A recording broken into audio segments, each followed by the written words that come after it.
Magandang umaga ng Miyerkules sa inyong lahat at narito na ang lagay ng ating panahon ngayong August 7, 2024.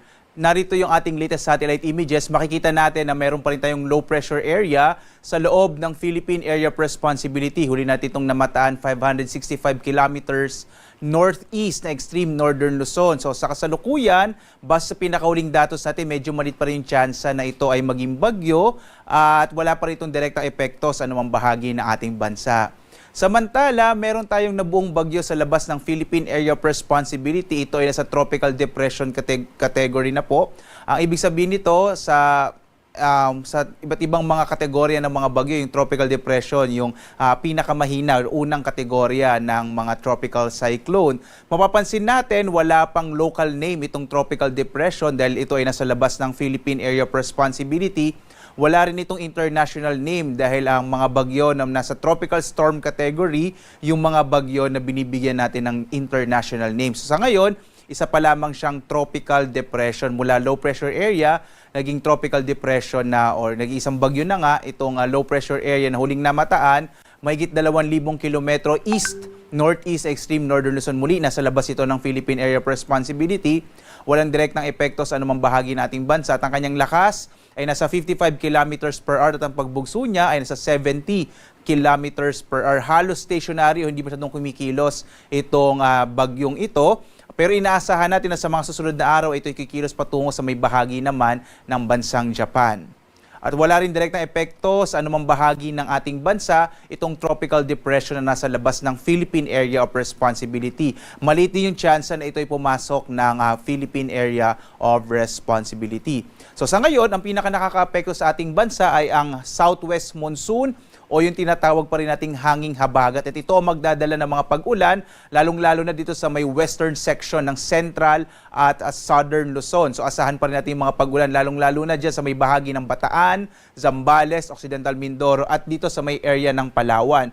Sa ibang bahagi ng ating bansa, patuloy pa rin makararanas ng mga isolated o pulupulong pag-ulan, pagkilat, pagkulog sa hapon hanggang sa gabi. Ito yung mararanasan sa malaking bahagi ng Luzon at gayon din sa Visayas at sa Mindanao. Posible din yung mga pag-ulan sa madaling araw. Ito yung mga early morning rain showers na isa sa mga katangian ng southwest monsoon o habagat. So patuloy tayong magbibigay na update, lalong-lalo na dito sa mga binabantayan natin na iba't ibang mga weather systems. Asahan pa rin natin na sa mga susunod na araw, patuloy yung epekto ng hanging habagat, lalong-lalo na sa may western section ng Luzon. Yung particular na nga yung area ng Bataan, Zambales, gayon din sa may area ng Ilocos Region. At dito nga sa Luzon, makikita natin ang malaking tsansa ng mga pag-ulan sa Bataan, sa Zambales, Occidental Mindoro at Palawan. Dulot yan ng southwest monsoon o habagat, habang sa iba pang bahagi ng Luzon, kasama na dyan yung Kamaynilaan, asahan pa rin natin yung mga isolated o pulupulong pag-ulan, pagkilat, pagkulog sa hapon hanggang sa gabi. Posible din bandang madaling araw na siyang katangian nga ng southwest monsoon.